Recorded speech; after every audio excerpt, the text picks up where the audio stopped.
Hello again, everyone. My name is Kevin Richardson, and I just want to welcome you back to another installment of A Chapter a Day to Keep the Devil at Bay, where I'll read a chapter of the Bible each day from 3 different versions of the Bible: the King James Version, the New International Version, as well as the New Living Translation, so that I can be able to get a better understanding of the Word of God by having it so that I read the same chapter 3 different times, 3 different ways, and I feel like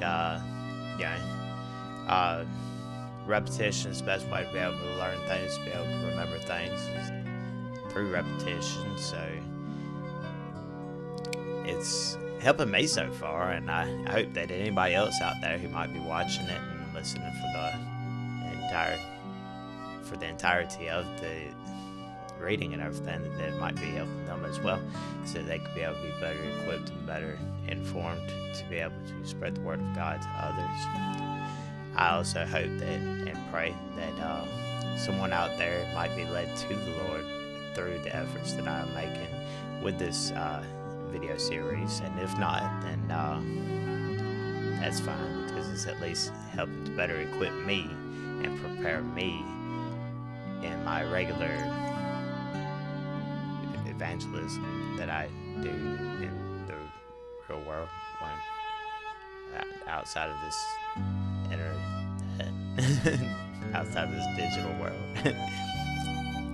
where I'll be out there touching grass, or like I'll be touching parts of people's vehicles and working on their cars and fixing their houses and keeping them from leaking. Different people's can't really afford to pay someone else to be able to do it. I do it for them for next to nothing, and for them to just lend me an ear so that I can be able to speak with them and give them encouragement so that they might be able to better serve the Lord.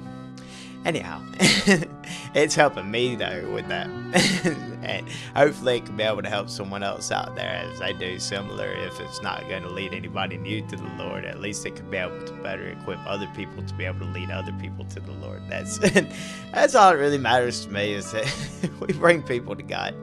This world needs Christ in this day and age, especially. I mean, things are just getting worse and worse, and so I'm doing what I can, and I'm trying. I just hope that this right here reaches someone out there so that they can be able to benefit from it.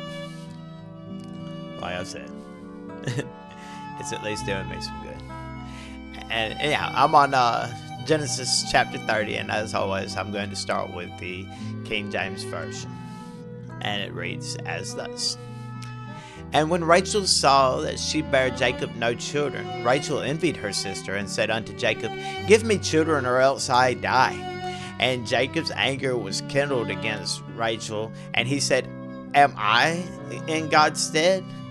Who hath withheld from thee the fruit of the womb?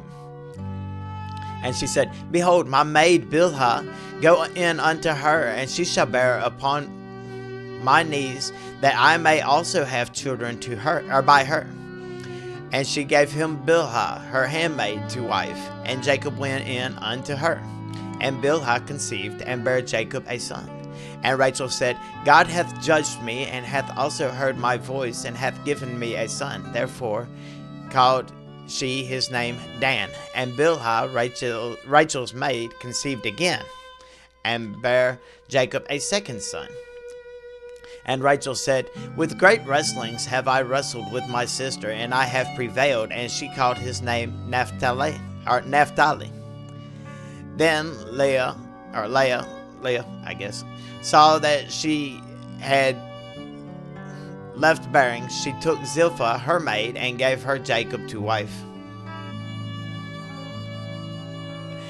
And Zilpah, Leah's maid, bare Jacob a son. And Leah said, A troop cometh. And she called his name Gad. And Zilpah, Leah's maid, bare Jacob a second son. And Leah said, Happy am I, for the daughters will call me blessed. And she called his name Asher. And Reuben went in the days of wheat harvest, and found mandrakes in the field, and brought them unto his mother Leah. Then Rachel said to Leah, Give me, I pray thee, of thy son's mandrakes. And she said unto her, It is or is it a small matter that thou hast taken my husband, and wouldest thou take away my son's mandrakes also? And Rachel said, Therefore he shall lie with thee tonight for thy son's mandrakes. And Jacob came out of the field in the evening, and Leah went out to meet him, and said, Thou must come in unto me, for surely I have hired thee with my son's mandrakes. And he lay with her that night. And God hearkened to Leah, and she conceived, and bare Jacob the fifth son. And Leah said, God hath given me my hire, because I have given my maiden to my husband. And she called his name Issachar. And Leah conceived again, and bare Jacob the sixth son. And Leah said, God hath endued me with a good dowry. Now I will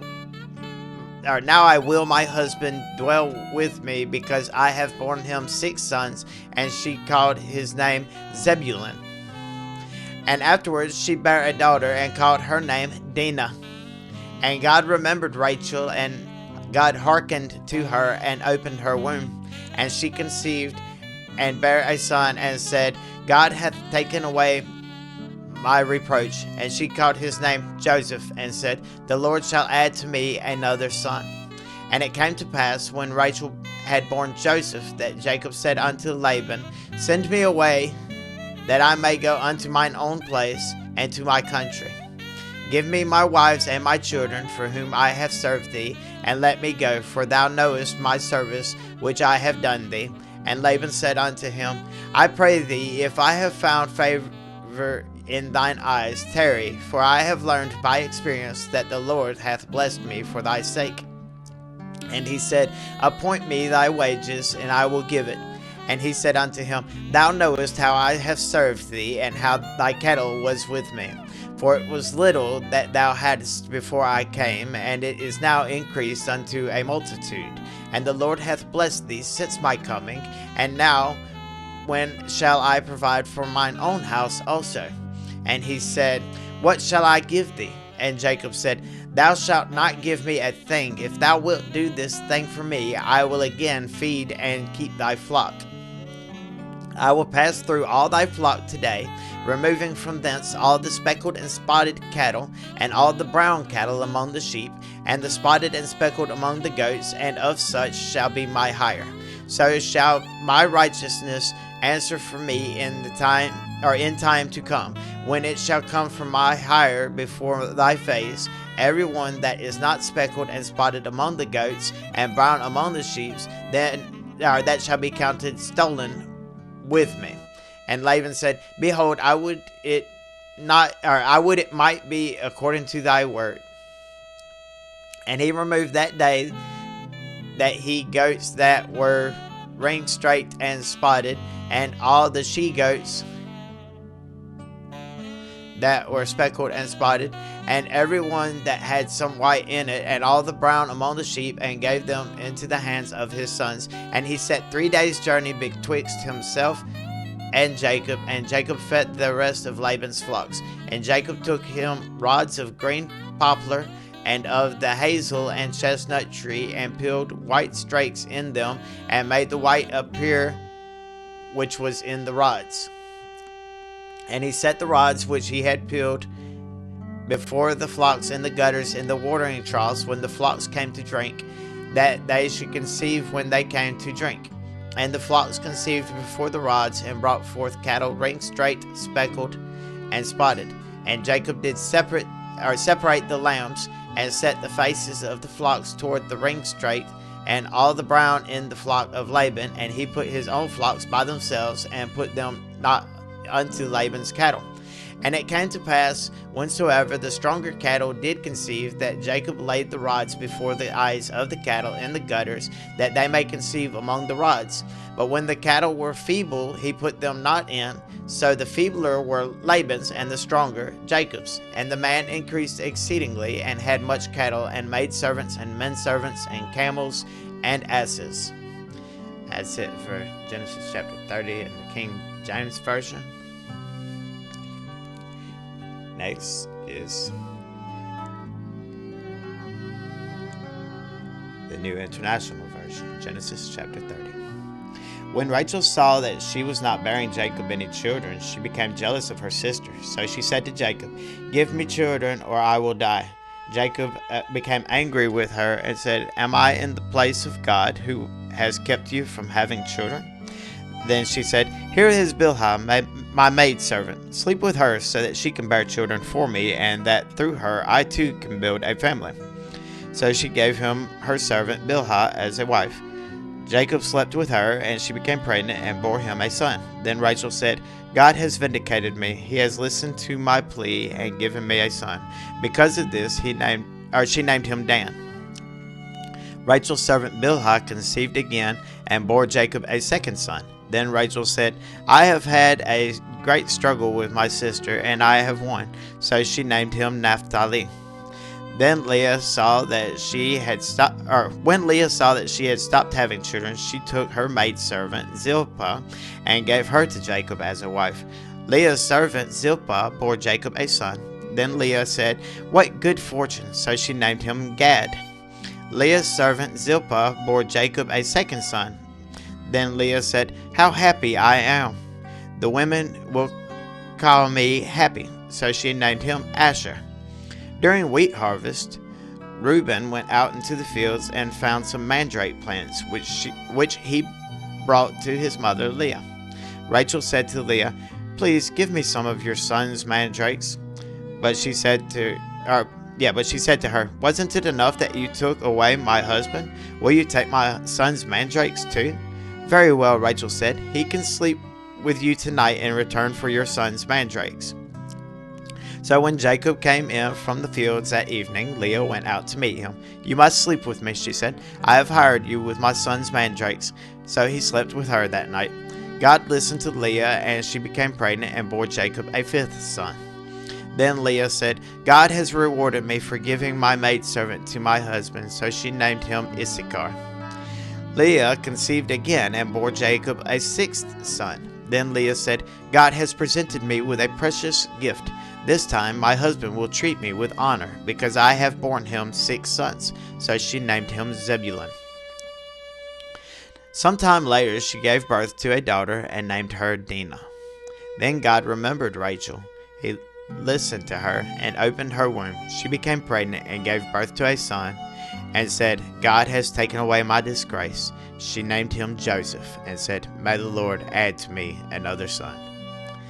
Jacob's flocks increase. After Rachel gave birth to Joseph, Jacob said to Laban, "Send me on my way so I can go back to my own homeland. Give me my wives and children for whom I have served you, and I will be on my way. You know how much work I've done for you."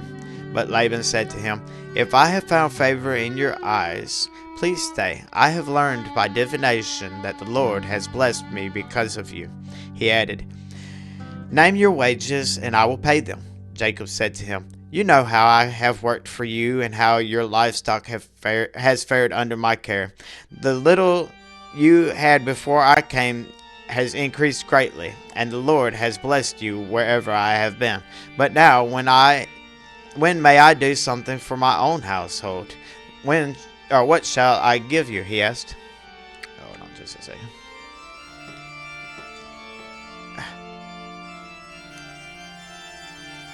Okay, that's what I was thinking. All right. "What shall I give you?" he asked. "Don't give me anything," Jacob replied. "But if you will do this one thing for me, I will go on tending your flocks and watching over them. Let me go through all your flocks today and remove from them every speckled or spotted sheep, every dark-colored lamb, every spotted or speckled goat. They will be my wages, and my honesty will testify for me in the future. Whenever you check on the wages you have paid me, any goat in my possession that is not speckled or spotted, or any lamb that is not dark-colored, will be considered stolen." "Agreed," said Laban. "Let it be as you have said." That same day he removed all the male goats that were streaked or spotted, and all the speckled or spotted female goats, all that had white on them, and all the dark-colored lambs, and he placed them in the care of his sons. Then he put a 3-day journey between himself and Jacob, while Jacob continued to tend the rest of Laban's flocks. Jacob, however, took fresh-cut branches from poplar, almond, and plane trees, and made white stripes on them by peeling the bark and exposing the white inner wood of the branches. Then he placed the peeled branches in all the watering troughs, so that they would be directly in front of the flocks when they came to drink. When the flocks were in heat and came to drink, they mated in front of the branches, and they bore young that were streaked or speckled or spotted. Jacob set apart the young of the flock by themselves, but made the rest face the streaked and dark-colored animals that belonged to Laban. Thus, he made separate flocks for himself, and did not put them with Laban's animals. Whenever the stronger females were in heat, Jacob would place the branches in the troughs in front of the animals, so they would mate near the branches. But if the animals were weak, he would not place them there. So the weak animals went to Laban, and the strong ones to Jacob. In this way, the man grew exceedingly prosperous, and came to own large flocks, and maid servants and men servants, and camels and donkeys. And that's it for Genesis chapter 30 in the New International Version. And now, go on to Genesis chapter 30 in the New Living Translation. And it reads as thus. When Rachel saw that she wasn't having any children for Jacob, she became jealous of her sister. She pleaded with Jacob, "Give me children or I'll die." Then Jacob became furious with Rachel. "Am I God?" he asked. He's the one who has kept you from having children." Then Rachel told him, "Take my maid Bilhah and sleep with her. She will bear children for me, and through her I can have a family too." So Rachel gave her servant Bilhah to Jacob as a wife, and he slept with her. Bilhah became pregnant and presented him with a son. Rachel named him Dan, for she said, "God has vindicated me. He has heard my request and given me a son." Then Bilhah became pregnant again and gave Jacob a second son. Rachel named him Naphtali, for she said, "I have struggled hard with my sister, and I'm winning." Meanwhile, Leah realized she wasn't getting pregnant anymore, so she took her servant Zilpah and gave her to Jacob as a wife. Soon Zilpah presented him with a son. Leah named him Gad, for she said, "How fortunate I am." When Zilpah gave Jacob a second son, and Leah named him Asher, for she said, "What joy is mine! Now the other women will celebrate with me." One day during the wheat harvest, Reuben found some mandrakes growing in a field and brought them to his mother Leah. Rachel begged Leah, "Please give me some of your son's mandrakes." But Leah angrily replied, "Wasn't it enough that you stole my husband? Now will you steal my son's mandrakes too?" Rachel answered, "I will let Jacob sleep with you tonight if you give me some of the mandrakes." So that evening, as Jacob was coming home from the fields, Leah went out to meet him. "You must come and sleep with me tonight," she said. "I have paid for you with some mandrakes that my son found." So that night he slept with Leah. And God answered Leah's prayers. She became pregnant again and gave birth to a fifth son for Jacob. She named him Issachar, for she said, "God has rewarded me for giving my servant to my husband as a wife." Then Leah became pregnant again and gave birth to a sixth son for Jacob. She named him Zebulun, for she said, "God has given me a good reward. Now my husband will treat me with respect, for I have given him 6 sons." Later she gave birth to a daughter and named her Dinah. Then God remembered Rachel's plight and answered her prayers by enabling her to have children. She became pregnant and gave birth to a son. "God has removed my disgrace," she said. She named him Joseph, for she said, "May the Lord add yet another son to my family." Jacob's wealth increases. Soon after Rachel had given birth to Joseph, Jacob said to Laban, "Please release me so I can go home to my own country. Let me take my wives and children, for I have earned them by serving you, and let me be on my way. You certainly know how hard I have worked for you." "Please listen to me," Laban replied. "I have become wealthy, for the Lord has blessed me because of you. Tell me how much I owe you. Whatever it is, I'll pay it." Jacob replied, "You know how hard I've worked for you and how your flocks and herds have grown under my care. You had little indeed before I came, but your wealth has increased enormously. The Lord has blessed you through everything I've done. But now, what about me? When can I start providing for my own family?" "What wages do you want?" Laban asked again. Jacob replied, "Don't give me anything. Just do this one thing, and I'll continue to tend and watch over your flocks. Let me inspect your flocks today and remove all the sheep and goats that are speckled or spotted, along with all the black sheep. Give these to me as my wages. In the future, when you check on your animals you have given me as my wages, you'll see that I have been honest. If you find in my flock any goats without speckles or spots, or any sheep that are not black, you will know that I have stolen them from you." "All right," Laban replied, "it will be as you say." But that very day Laban went out and removed the male goats that were streaked and spotted, all the female goats that were speckled or spotted or had white patches, and all the black sheep. He placed them in the care of his own sons, who took them a 3 days' journey from where Jacob was. Meanwhile, Jacob stayed and cared for the rest of Laban's flock. Then Jacob took some fresh branches from poplar, almond, and plane trees and peeled off strips of bark, making white streaks on them. Then he placed these peeled branches in the watering troughs where the flocks came to drink, for that was where they mated. And when they mated in front of the white streaked branches, they gave birth to young that were streaked, speckled, and spotted.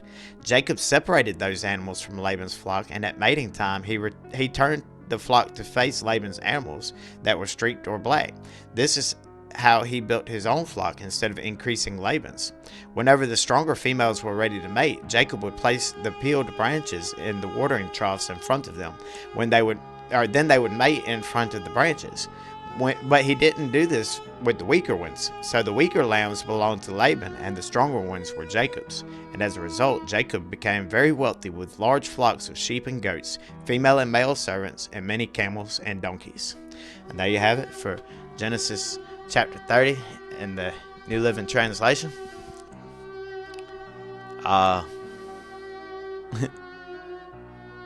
It's quite interesting, the differences in the way they phrased everything. I feel like New Living Translation does a better job of explaining exactly what it is that happened there, especially with the flocks. But yeah, they definitely did things differently back then. But it wasn't until after that, though, that certain commandments were issued that made it so that certain types of things, such as the polygamy and all of that was going on there, were no longer allowed. And so, I mean, some people would try to use these as examples of why it is all right for people to be able to partake of certain behaviors and stuff these days. All they have to do is read further into the Bible, which is what we will continue to do throughout this series. That was end of chapter 30. So that means that we're right at 1 month in to a 39-month trip, 39-month journey. So we've got 38 months left to go, and it should be within the next few months where we'll get to the parts where it goes over the different things that limit certain behaviors, certain actions and stuff among the people, which a lot of people tend to leave out. You can't leave any of it out. You have to go through all of it. You can't have it so you pick and choose which parts of the Bible you want to have it so you honor and stuff, or use as examples of why it's okay for you to do certain things. And we have to keep up with what all it is that happens when, and such like a chronology of everything, so that we can be able to know that while certain things were acceptable at certain times, they're not necessarily acceptable anymore. Anyhow, I pray that this right here could be something to help learn or to help educate anyone out there that might need to be educated in the Word of God, and that it can be able to help somebody to be able to find their way to God, that they might hear the Word of God through my efforts and actions. And if not, in previous videos I've mentioned a different channel y'all can go check out. Y'all are more than welcome to go check that channel out. I recommend it. And anyone has any kind of prayer requests or anything, then leave prayer requests in the comment section, and I'll be sure to pray for you. And anyone else that happens to see your prayer request, they can be able to pray for you as well. And if you have anything further to add to this or discuss with me about this, any questions that you have so far as what it is that might have been written in this chapter, like if you have any trouble understanding about it, or if you need for me to point out any verses that I haven't gotten to yet, which I was just referring to, that will be going over in the future readings of different chapters and everything, then I can point you in the right way so that you can be able to be guided along the right path, because I would hate for anyone to hear what I just read and think that it's all right for them to practice certain behaviors just because of the fact I haven't gotten yet to the part where it tells you certain things that are no longer allowed. Anyhow, may God bless y'all. May y'all have a great day. And until next time, you have to take it easy. Take care.